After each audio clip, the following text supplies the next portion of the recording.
Welcome everyone. This is another of our series of summer 2021 LDH chat. Obviously, some of you will be aware of some of the videos that we produced over the previous sort of year and through lockdown. Today we're looking at retrieval practice, and we're joined by Kate Jones, who will be talking us through an area that she spent a lot of time working on. Before we jump into that, a few sort of housekeeping rules. So firstly, the session is recorded and will be uploaded to our YouTube page and be shared with everyone who's registered, and we'll send that out in a short period of time. Over the course of today's session, there may be questions that you wish to pose or interact with ourselves. If you want to do so, down the bottom of the screen, you'll see that there's a button for the Q&A, and that will give you the opportunity to pose any questions that you might have. Equally, obviously, there's the chat function if you want to engage with each other. And equally, this conversation can extend beyond the Zoom call and obviously into Twitter as well. But by all means, feel free to follow ourselves at Chiltern TSH, and Kate will share her Twitter handle as well. So obviously, if you haven't already got it, of course, then you'll be able to access that. But as I say, these recordings will go live fairly shortly onto our YouTube page at Chiltern Teaching School Hub. Kate, are you there? Can I get you to join us now? Hello. Yes. Hi, Kate. How are we? So firstly, Kate, massive thank you. Obviously, very aware, obviously, the time difference from where you are and where we are as well. And some people may not be aware of that. So thank you again, obviously, for accommodating with that. And again, thank you obviously for your time. As I say, we'll be people joining us. We'll get some questions and we'll come to those. But I don't really want to say too much. I want to kind of hand over to you and let you kind of pick up from there. Okay then. Well, thank you. And the time difference isn't too bad. It's only 3 hours. I'm in Abu Dhabi, but I'm originally from the UK and I taught in Wales, and now I'm at a British curriculum school where I'm a teacher of history and head of department. And in addition to that, and I will just share my screen with you now, in addition to my full-time job, which is a big job, I'm also the author of 4 books, soon to be 5. And 3 of those books have focused on retrieval practice. So I'm really excited to be here talking to you today about the research, about what it looks like in the classroom, and an introduction to go and beyond just understanding what retrieval practice is, but looking a little bit deeper at it. So yes, we'll take questions, but if you are watching this later, you can always contact me on my Twitter, Instagram, and you can always find out lots more on my website. So in terms of retrieval practice, I always like to start with this, just to say that retrieval practice is one piece of a complex puzzle when it comes to teaching and learning. And I created this teaching and learning jigsaw puzzle because I started thinking about what makes really good teaching and learning, what's really important. And the reason I created it as a jigsaw puzzle was because all of these pieces are connected. Ultimately, retrieval practice will be more effective if it's part of a knowledge-rich curriculum, when we have an understanding of working memory and cognitive load, when retrieval practice is spaced out over time. Also as well, feedback, desirable difficulties, things that I'll talk about, they're all linked together, they're very important. But of course, there might be other pieces of the jigsaw puzzle that you think I have missed. Teaching, as I've said, can be complex when we try to think about it like this, but retrieval practice is a really important piece of that puzzle. So that's what we're going to focus on today.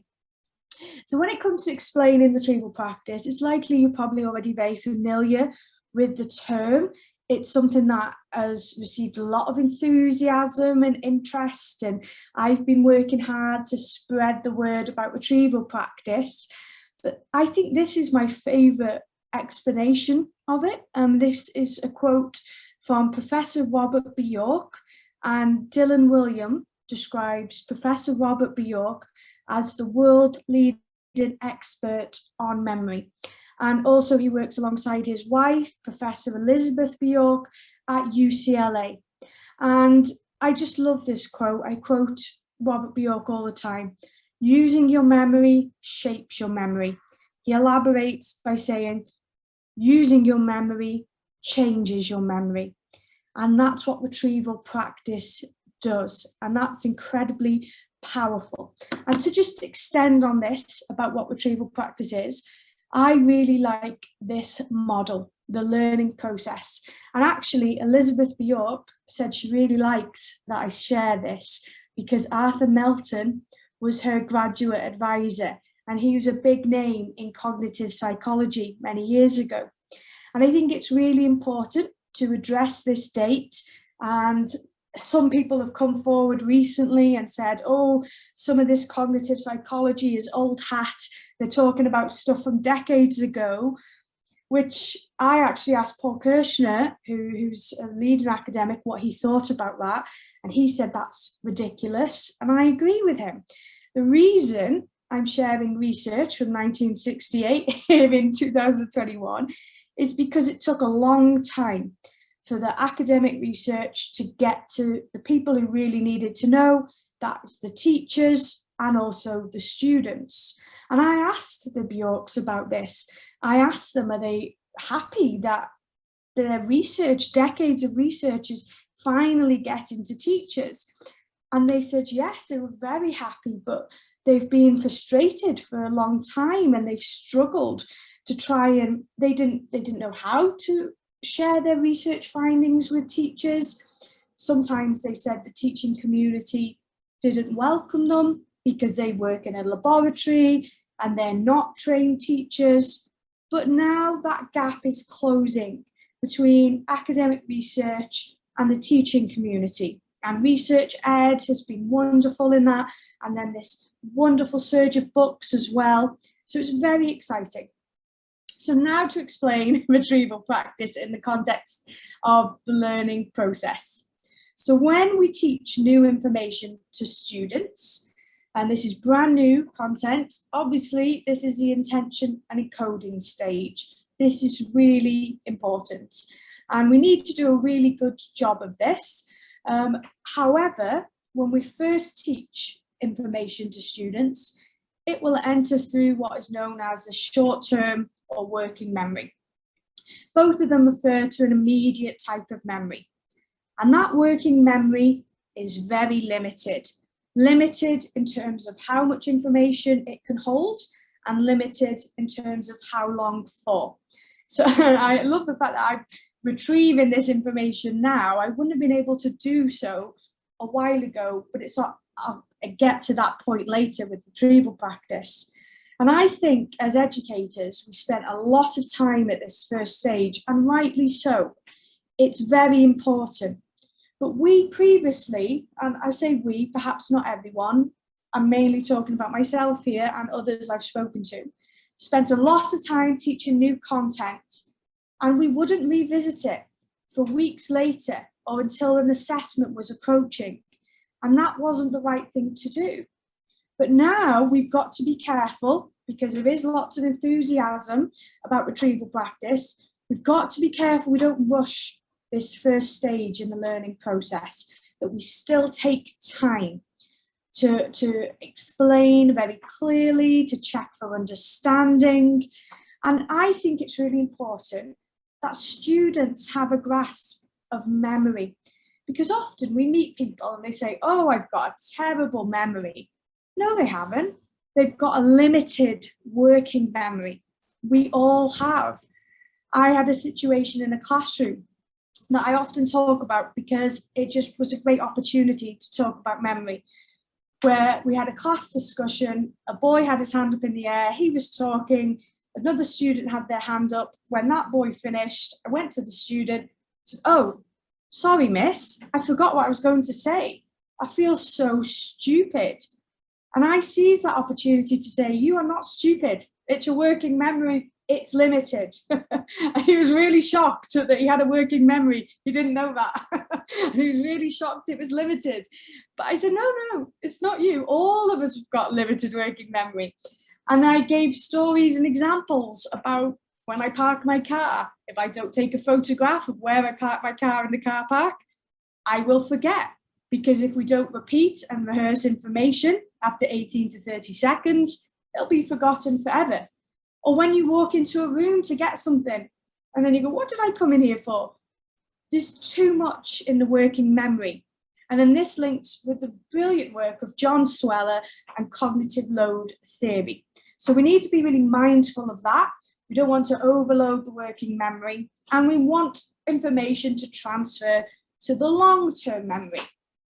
Now, before I even get to retrieval practice, this is really important, storage. This is again based on the work of the Bjorks, the new theory of disuse in 1992. So again, we're talking about quite a while ago, and they wrote about storage and retrieval strength.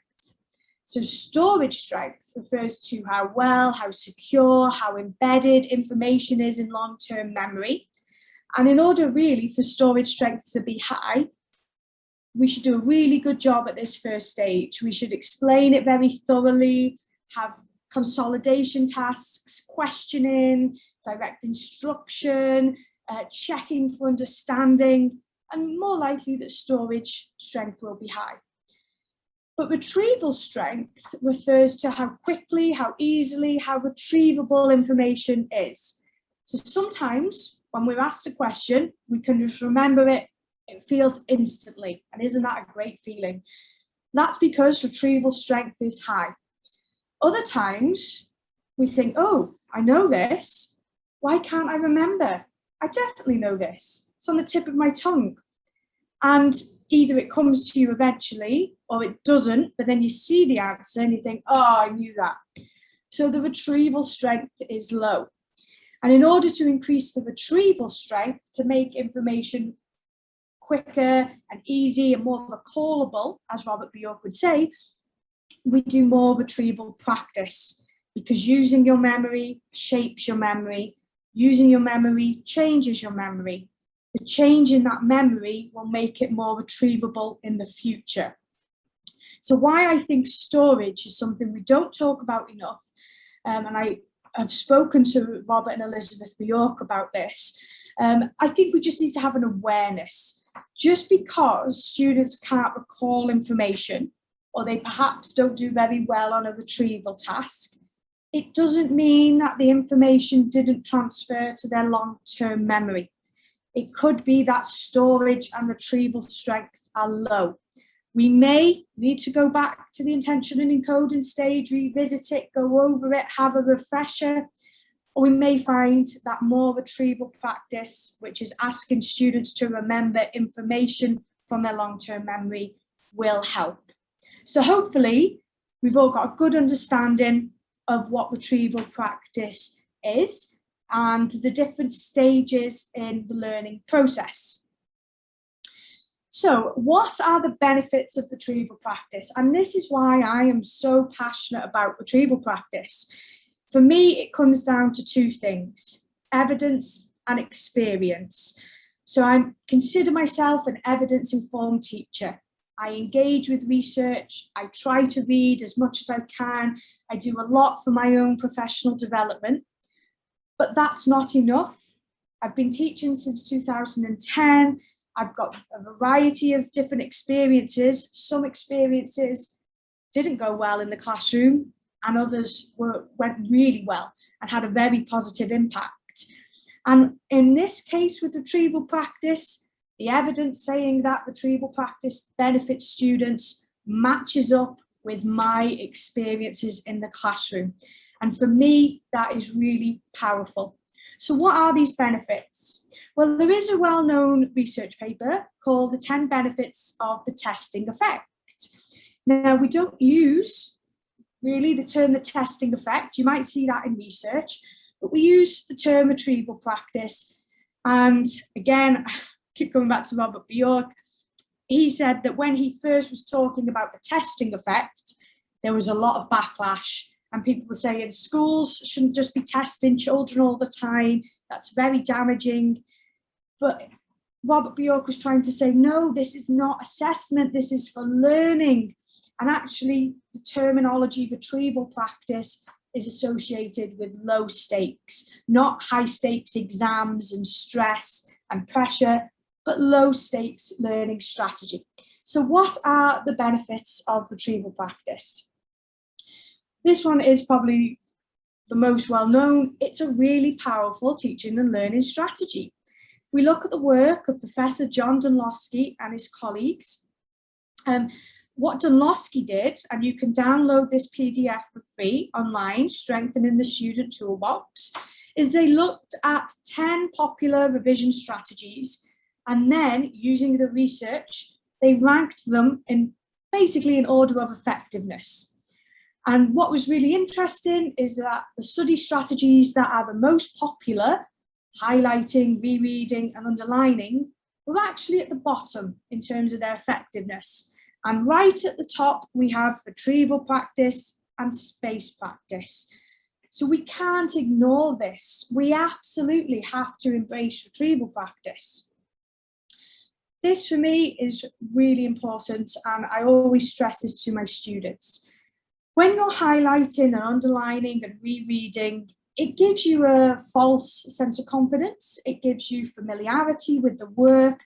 Parents like it as well. Parents see their child sitting there quietly rereading. Parents see coloured highlighted notes. They think, wow, my child's doing a really good job revising.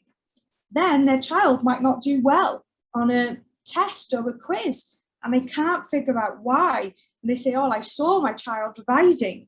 So how were they revising? And that's why we really need to tell the parents, because highlighting is easy. There's not much mental effort involved in that.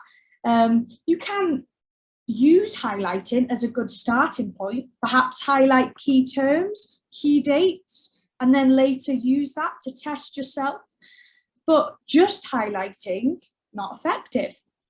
Whereas when you quiz yourself or do any type of retrieval task, it's there in black and white. It shows you what you know and what you can recall, what is recallable, and where the gaps are in your knowledge. And that is also very powerful, because when you're aware of the gaps in your knowledge, that's what you can focus on. You can do a refresher, you can do a bit more reading, and then you close the gap by quizzing yourself on that again. But it's not just about identifying the gaps, it's also about recognizing what we can recall. And actually, I think I focus too much on the negative aspect. So when students do a quiz, I say, what are the gaps in your knowledge? Let's find the gaps, let's close the gaps. Where we should also be saying, wow, look how much you've remembered. And then this really does stress how retrieval practice can be effective. Regular retrieval practice in lessons will often encourage students to study more and self-test. And this is from the research paper, The 10 Benefits of the Test in Effect. So take me, for example. My students know pretty much every lesson I'm going to do a retrieval task. They can prepare for that. They can think, Miss is going to quiz me. So I think she'll probably quiz me on what we've been doing recently. I'm going to go over that. I can get ready for it. Or as well, when they see that it works, they see that it's effective strategy, then they're more likely to use it outside. And this really is our ultimate goal. I'm writing, I've just finished a book about formative assessment based on the work of Dylan William and Siobhan Leahy. And the final strand of formative assessment is activating students as owners of their own learning and encouraging this self-regulation, this independence. And that's what we want. And if they were to use retrieval practice outside of the classroom without us, that is brilliant.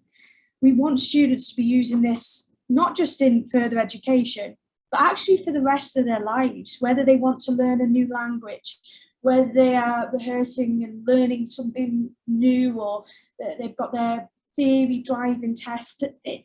It's applicable in so many ways. And then finally, this is very important as well. So obviously, the connotations of testing, people think, oh, it's drill and kill and it's very stressful. But we can do retrieval practice in a way that isn't stressful. And actually, whilst there's not a lot of research into this, you can go to retrievalpractice.org, because Pooja K. Agarwal has written about this. This was from a study in North America with older college students. The students who carried out regular retrieval practice actually felt more confident when a high-stakes exam approached, and there was a decrease in their anxiety.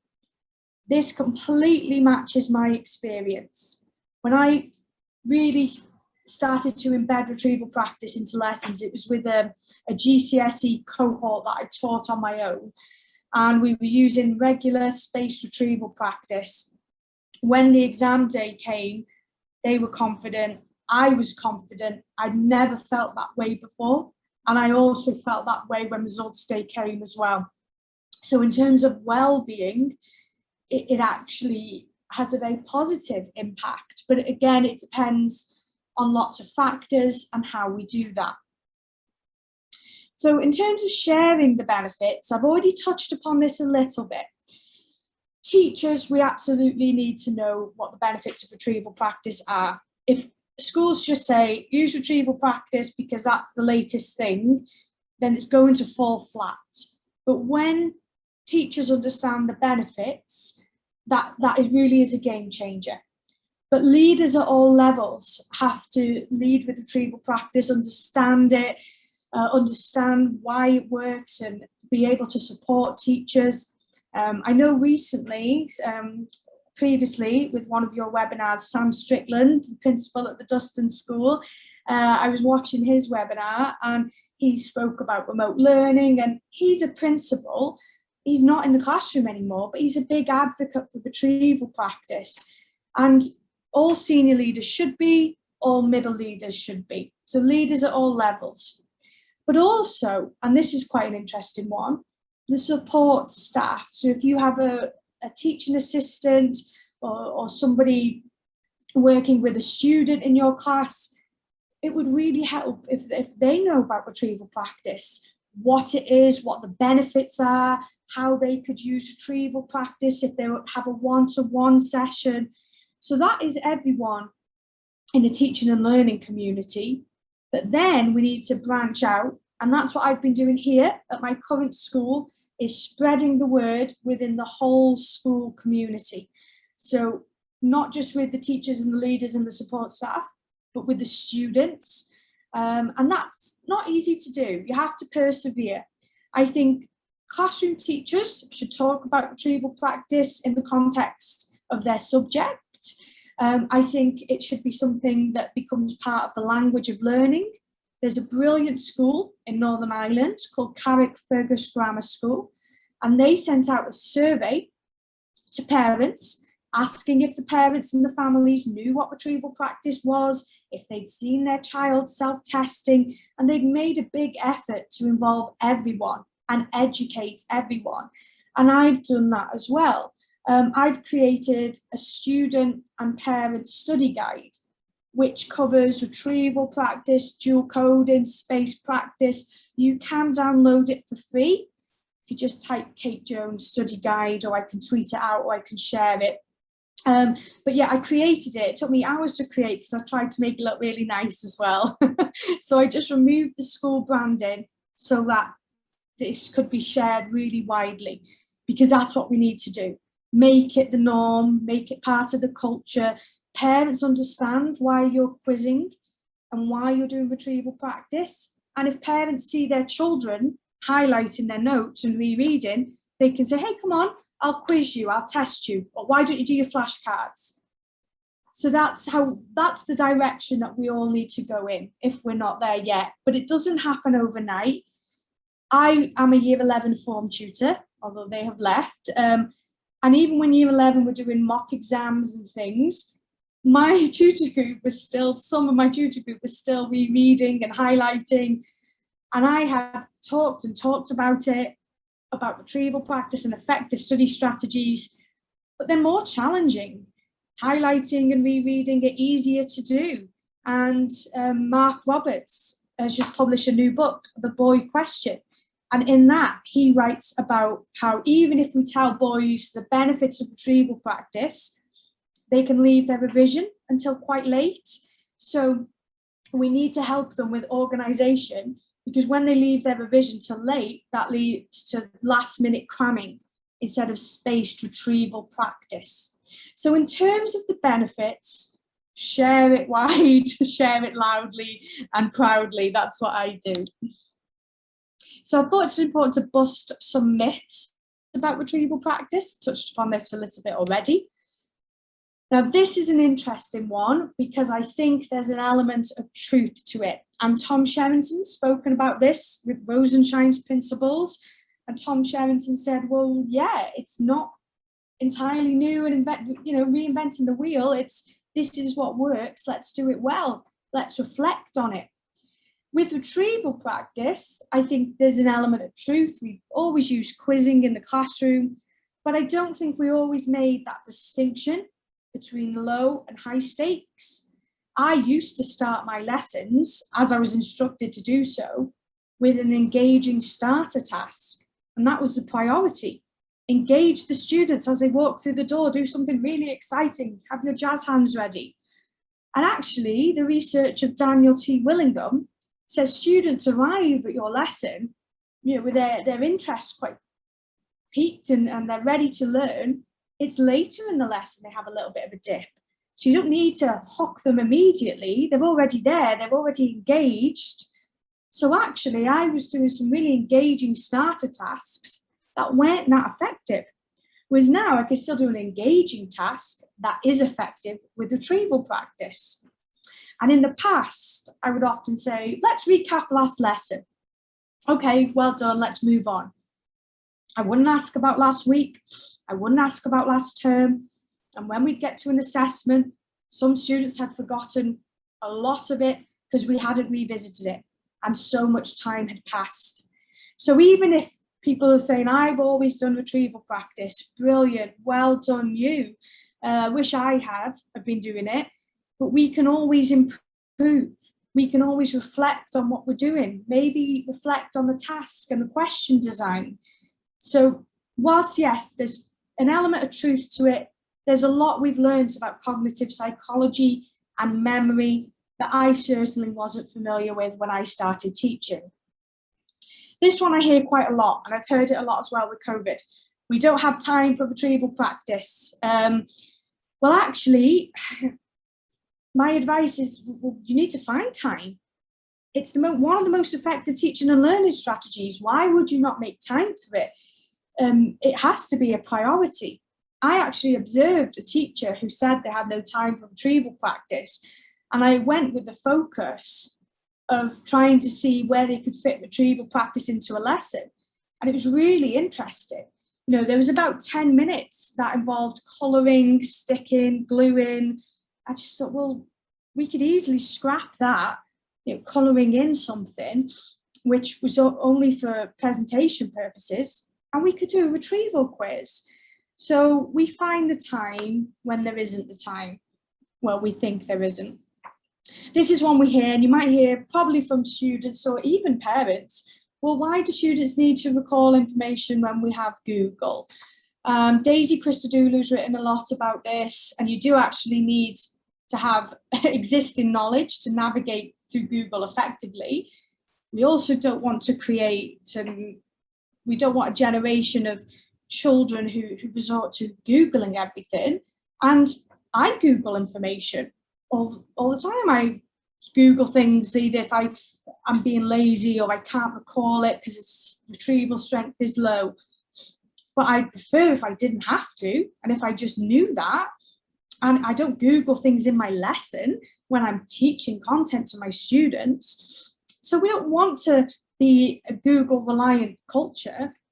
Yes, Google is brilliant, but knowledge is better. Retrieval practice is boring. This is not true. It kills creativity in the classroom. If you read any of my books, and I'll talk to you about what each of the books are about, there's lots of really enjoyable retrieval tasks. And if you think about it, people socialize by going to quizzes. And retrieval practice isn't like a pub quiz, but people are going to a quiz for fun. Or when someone answers a question on University Challenge, and it's a really hard, challenging question, and they answer it correctly, there's a great deal of satisfaction in that. It's very rewarding. So retrieval practice, if people think it's a boring knowledge test, they've really misunderstood it.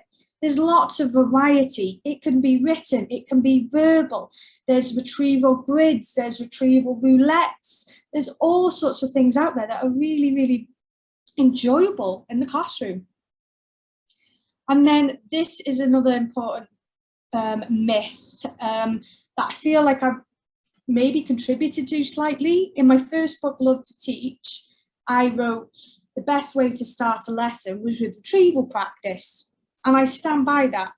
I don't think it's the only way to start a lesson, because you may have work that you want to finish off. It may be an assessment lesson. There's all sorts of factors. And it may be better for you to do retrieval practice 10 minutes in, or mid-lesson as a transition into the new topic.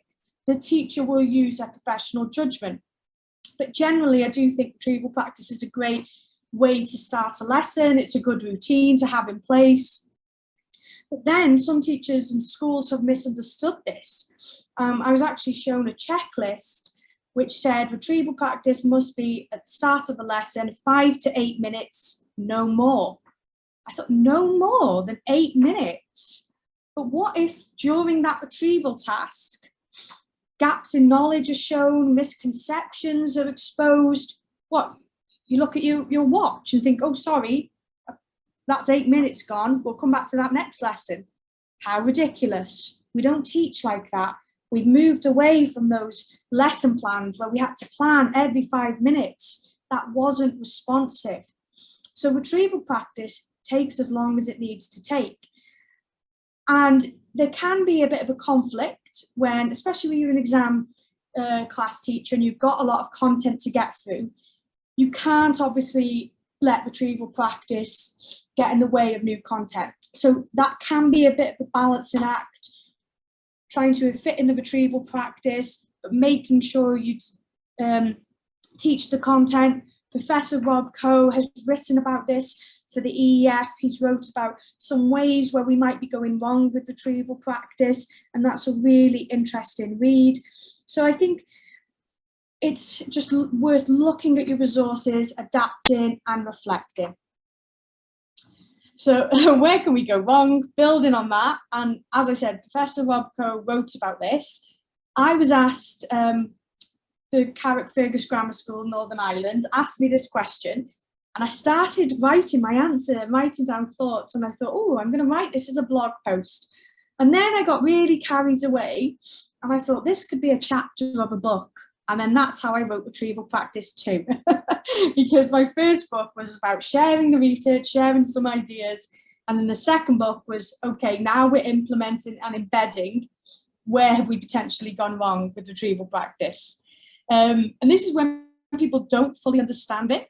They don't perhaps understand the research and memory, or why we're using retrieval practice, or they don't understand that it's a low stakes learning strategy. I had a colleague in a previous school, and I remember it very clearly, and he was very well-intentioned, a very hard-working teacher. He would stand outside his classroom and very stern and serious and say, sit down in silence, you are doing a knowledge test. And he did that every lesson. And I was a little bit scared when I would walk past, and the students was like, miss, he tests us every lesson. And I remember having that conversation with him about, look, it comes across as high stakes to the students because you refer to it as a test. And there's nothing wrong with insisting on silence, but it was set out a bit like an exam situation, and there was no variety. So I think there was a lack of understanding about the low stakes nature. And then this is a mistake I've made. I'm very creative. I love to come up with new ideas, resources, and then I share them with my colleagues. I share them on Twitter, put them in my books. But now I've got to a point where I've thought, I've got a lot of tasks and templates.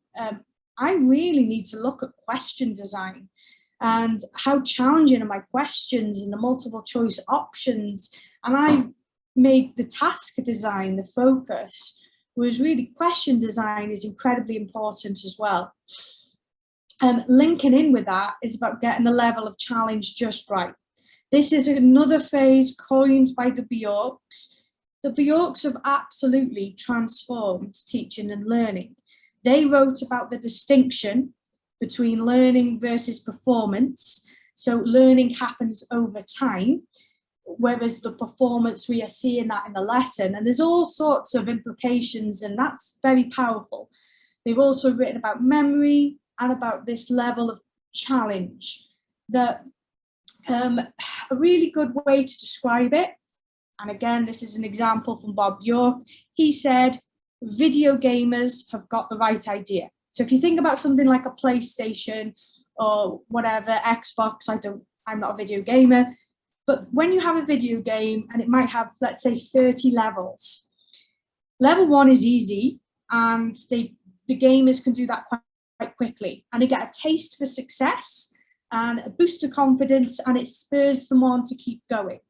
Now, if the challenge didn't increase and it stayed at the same as level 1, it'd be so easy, they'd just get bored and give up. Let's just say they got to level 2 and all of a sudden it became incredibly tough and they just couldn't get past it, then they'd give up. So video gamers are very clever how they gradually build that challenge and keep it going. And that challenge is achievable through increased effort. So and Bob York and I am not saying we should plan our lessons like Call of Duty, not at all. Please do not tweet that. That's not what I'm saying. What I am saying is that we can be aware of this, though, about providing retrieval opportunities for retrieval success, and then building in opportunities for retrieval challenge for all as well. Another mistake that I definitely made was not providing enough time for meaningful feedback, review, and reflection. It'd be like, check your answers quickly, let's move on. Oh, the 8 minutes is almost up. Or I'm going to stick the answers on the board, have a quick look. Instead of actually talking about it, perhaps the teacher scanning the answers, picking up on something, that is really important. And if we don't do that, I don't feel like we are reaping all of the benefits of retrieval practice.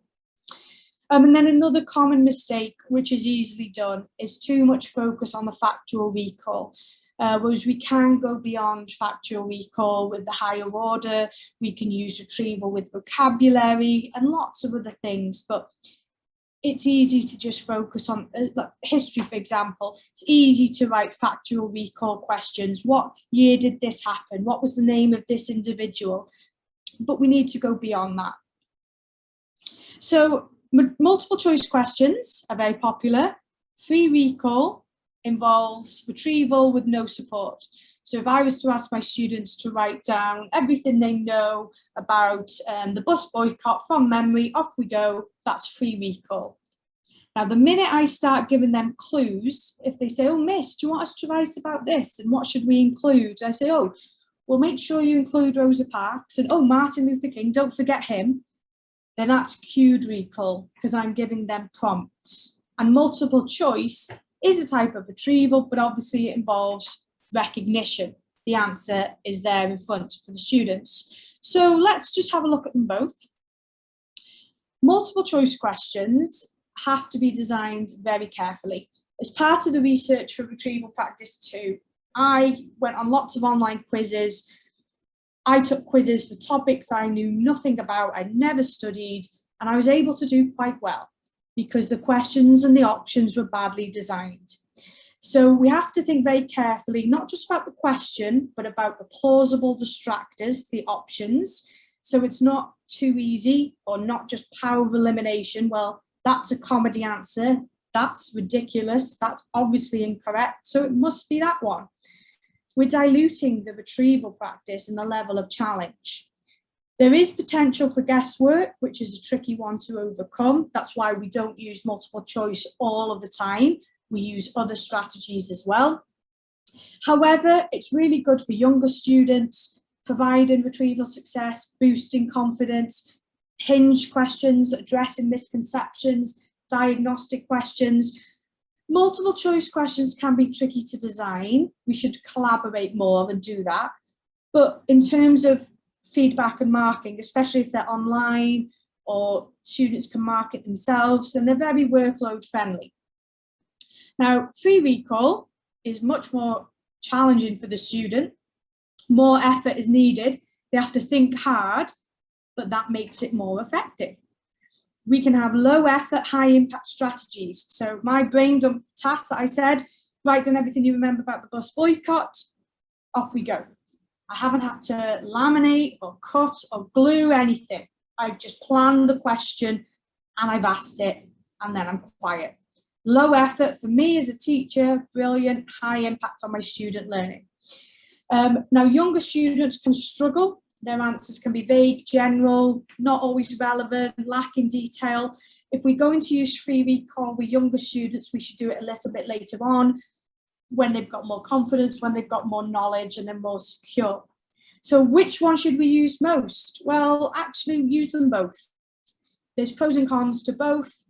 I would start off with more multiple choice questions earlier on in the course, and then as we build up with confidence, more free recall. Older students can cope better with free recall, and younger students need more support. And then how much support should we provide? This is an example that I've shared before, but I think it emphasises the point really well. So I used to put a portrait of Henry VIII on the board for year 8 and say, write down everything you can remember about Henry VIII. Technically, this is a cued recall, but it's not giving them that much support. It's leaning more towards free recall. But the problem with this is year 8 would write answers such as he was a king, he was overweight, and he was fat, and he had 6 wives. And I would think, how disappointing. I've taught about the break with Rome, I've taught about the dissolution of the monasteries. Why aren't they writing about that? Well, I never gave them the instruction and guidance to. If I gave this task to my year 13 class who studied the Tudors, they wouldn't write he was overweight, they would write a sophisticated answer. So year after year of doing this task with year 8, I thought, I'm not doing it this year, I'm going to change it. And I'm going to give them a little bit more guidance. So that's how I created the picture prompt, where I just took an icon from nounproject.com. I thought carefully about what the icons would represent, and they have to explain from memory in their own words how each of these icons are linked to Henry and the break with Rome, then Henry falling out with the Pope because he would not grant his divorce, and so on. So the quality of their answers improves significantly. This is what we call cued recall. Now you could do this without pictures, but instead keywords, one of my favourite tasks, perhaps my favourite. My Go for Gold task I created because my students were not using tier 3 subject-specific vocabulary in their answers. So you could do this at the intention and encoding stage. I've just explained about the break with Rome. Can you summarise and aim to use as much of these words as possible? Or you could allow some time to pass, some forgetting. From memory, can you write down what you can recall about Henry VIII, aim to include these key terms? So they've got a bit of guidance and structure. And I purposefully include easy terms in the bonds. Everyone in my class can include them in a sentence, everyone. Everyone has that taste of retrieval success like the level 1 on the video game. But everyone has access to challenge. If they don't know what the term heresy means or reformation, they won't be able to write about it. But years ago, differentiation used to be, you all have a bronze worksheet, you all have silver, you all have gold. And that was really unfair, really limiting. And actually, sometimes the students can surprise us and they do remember that Reformation. They can use it in the correct context. They didn't have that opportunity. So Go for Gold provides support for all and challenge for all. And then here's an example of verbal retrieval practice, which has been one of the biggest challenges with COVID, to get students talking. I have hearing problems. I have to wear a hearing aid, which has been heightened with COVID, the hearing problems. But before COVID, before the face masks, before Zoom, this was one of the highlights of my day. Walking around a classroom and hearing students having a conversation about their learning. And it's got the benefits of free recall because there's no subject-specific prompts. It's generic, which is in this case a good thing. I can use it with different classes. There's no subject clues, making it effortful and challenging. But instead of me saying, just talk, well, I would never do that, but there is a bit of guidance. Explain a concept, keywords, and so on.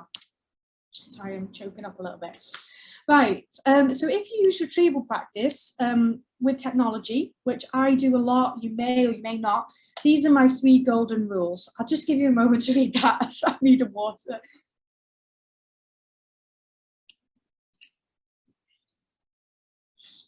Okay, so back. Low stakes, as I've talked about before, distinguish it from the high stakes. Have low stakes quizzing tools. I'll share some examples. Workload friendly for use. If it can help your workload, brilliant, embrace it. Low effort, you can find questions, you can adapt questions, it will mark it for you, brilliant. High impact on student learning. This is the most important, has to be user friendly. People sometimes send me websites and say, oh, check out this new retrieval online quiz. And if I can't figure it out and it's very tricky and complex, I give them that feedback and say, actually, this is not user-friendly enough for me. I'm not a tech expert. I don't have any badges or ambassador things. I don't agree with that. So, but I am, I'm capable with technology. I'm not a Luddite. So the fact that I can't find it user-friendly, that's a problem. So I'm not going to have that in my classroom. It has to be easy for me and my students to use. And here's just some that I would recommend. Carousel Learning is a digital version of Adam Boxer's Retrieval Roulette. Very popular, very successful, ticks all the boxes. Quizzes is brilliant. You can do multiple choice, free recall. You can put pictures in, audio, equations, polls, fill in the blanks. It's evolved so much. So there's just a range. I've tweeted this out before, I'll share it again. But as I've said, variety is great when it comes to retrieval practice. So these are my top tips just to summarize and finish off. Go beyond the starter, focus on the question design, not just task design. Collaborate with others in your department, in your trust, online, on Twitter. Vary the diet with retrieval. Use different online quizzing tools, use multiple choice, use free recall. Make the time for feedback and reflection. Go beyond the factual recall, and always with retrieval practice, keep it low effort, high impact. And there we go. And before I go to the questions, I'll just explain, because this is a question I've been asked about my books. Love to Teach was my first book. There is a chapter about cognitive psychology, but it's definitely very different to all the others. There's 2 chapters about literacy, a chapter about CPD, a chapter about technology, a chapter about being a form tutor, how to make learning stick. So that's very different. Then Retrieval Practice is a lot thinner. It's my first Retrieval Practice book. It's a very good, I think, introduction to retrieval practice. It's what does the research tell us? What does it look like in the classroom? Here's how we can use it for revision. I would, if you wanted to read Retrieval Practice 2, read it after. It's not version 2, it is a follow-up. I haven't repeated anything. I have assumed people who are reading Retrieval Practice 2 have a knowledge of what Retrieval Practice is. I write about what does the latest research tell us, or research I didn't include in that book, but I really focused on the last 5 years, whereas the first book had Ebbinghaus from 1885, it had the multi-store model of memory from the 60s, whereas this was more recent research. Then about the mistakes we can make with retrieval practice, then about retrieval practice during a pandemic, which we're not through the other side of yet. And then the final chapter is just case studies about retrieval practice in primary school, written by John Hutchinson, who's incredible. And then there's I wrote the history example. Mark Enser wrote geography, Jennifer Webb wrote English, Ben Gordon wrote maths. We've got drama, PE, art, business studies, economics, all sorts of subjects, and what does retrieval practice look like in that. And finally, the blue book, lots of teachers said to me, I'd like all the ideas in one place. And I had some new ideas after I published these 2 books, and I've included some other teachers' retrieval practice ideas. So there's no research in there at all. There's over 50 retrieval practice ideas. So it's just a resource guide. So yes, thank you very much for taking the time to listen. Where's the stop tour of retrieval practice? Brilliant, thank you, Kate. I think there's a massive sort of loads of information there as well. And I think obviously in terms of practicing our own retrieval practice, it might well be that we obviously review the recordings ourselves as we go back over some of these areas. I mean, I know personally, I sort of hadn't really ever thought about the picture prompts and the way of posing questions and kind of getting students to remember things by having little diagrams to kind of prompt that idea. Trigger it, yeah. Yeah, rather than it being necessarily something which is kind of, you know, much more prompting, where it is a case of here's a key word or here's a phrase, now expand on that. So I may well steal that idea from you, but that's great. We've got a couple of questions come in, and I'm sure obviously if people want to ask any further questions, by all means feel free to jump there and type those in the Q&A. So Ian's asked, thinking back to the first slide within your presentation, you had this sort of puzzle pieces. Yeah, so with that puzzle pieces, as a trainee teacher, is there anything that he should attempt to explore first, or is there any sort of which you think are high impact, or is it a case of striking a balance of everything? I don't know. Yeah, that's a brilliant question. Where would you start with that? Because obviously lots of those pieces of the puzzle I wasn't even aware of when I was starting my teacher training. So I definitely do think retrieval practice is really important. But then it also had relationships and routines, and those things are always important, but especially when you're starting out your teaching career, establishing the routines. And I think early careers teachers, that in terms of curriculum design, that's something that comes later. That's something that heads of departments lead on. So it's really for them to be honing their craft in their classroom. Yeah, first of all, building the relationships, which is something that you can read books, but actually you got to be in there, you got to have the classroom experience, you got to reflect on it. And it's focus on getting those routines established, and retrieval practice can be one of those routines. But I think that first year is really about, you know, just building your confidence, but an awareness of all those things is a really good, obviously, starting point. Yes, almost use it as like a bingo sheet and start to work your way through in terms of as you develop over time. But yeah, I think relationships, like you say, you gave the example of the teacher who had their routine of kids coming in silence and so forth as well, which you know, perhaps is a bit of an interesting one. So I think, yeah, establishing yourself, I think, is a key point. I've got a question from where are we? Just going to quickly read it through. So it's from an anonymous attendee. So I'm a psychology NQT rolling this out in the school for next year. I need to do a short student introduction video on retrieval. What would you recommend to include to help students buy into the retrieval? So if we're thinking about sort of lazier students who perhaps aren't engaged with memory retrieval as a sort of process, what do you think would be a starting point? Well, I would recommend go to innerdrive.co.uk, because they have lots of student-friendly resources. And I actually do share research with students, some facts and stats that have said, well, actually, there was a study carried out, and the students, and this is why Inner Drive is brilliant, and I can't remember these figures off the top of my head, but I have shared these with students, and I've said, I remember there was one that was about 60%, there was another that was 80%. So 80% of students did better if they use retrieval practice. And things like that, because just saying it, they can hear it, and it doesn't always have that impact. They need to almost as well see it in lessons, see the progress that they're making, have that, oh wow, this really works. I use retrieval practice for my subject knowledge, which I didn't used to do. I used to, even when I was promoting retrieval practice with my students, I was still rereading and highlighting and making notes. I thought, oh my goodness, why am I doing this? So now I use retrieval practice, and I often share that with my students, or I create a quiz to test myself, and then I share that with my students. But I have this conversation with them, and I say, look how, you know, because sometimes they are quite impressed that as teachers we can stand there, we can recall this information. Yeah, we do it through retrieval practice. And what I've just done today, talked all of this is retrieval practice in action. I think it's kind of, we really sort of emphasize, I think, in the wider school community about attendance and the impact of missing days of school and how that can affect the gradings. And I think, like you say, bringing a bit of that sort of research and statistics into the importance of memory retrieval, so it makes it contextual, I suppose, for the students is a key point. So brilliant, thank you.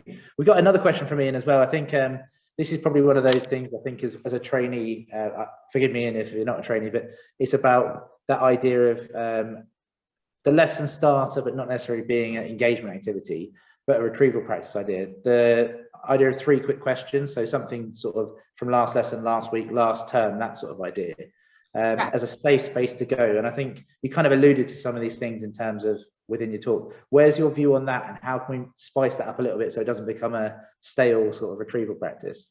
Well, I created that grid, the one that was, and I created it because I was only asking about last lesson. So I created it last lesson, last week, last term, further back.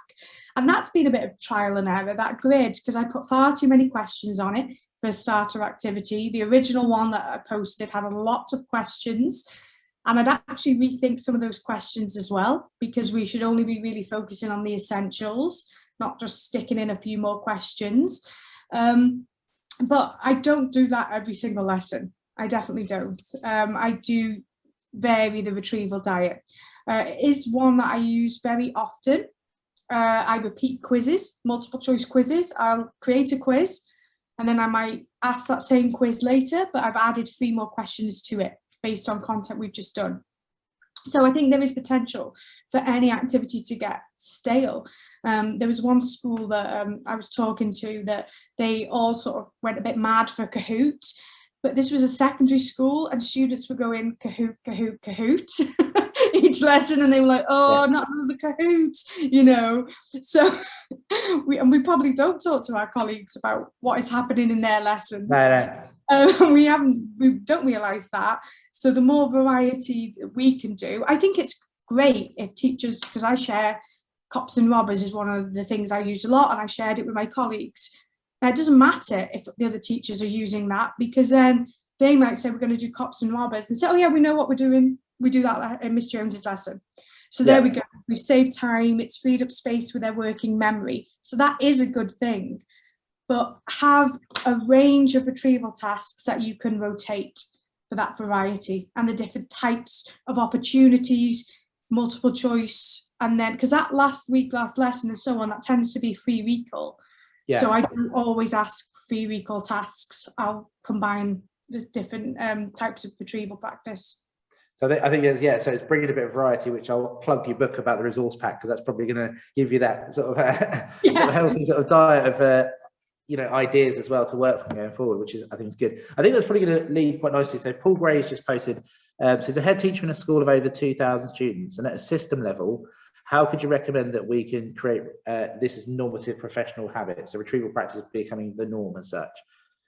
Well, first of all, I'll put you in touch with Sam Strickland, because he's a head teacher of about 2,000 students, and he has done this, which I haven't done as a principal, but because I'm not a principal.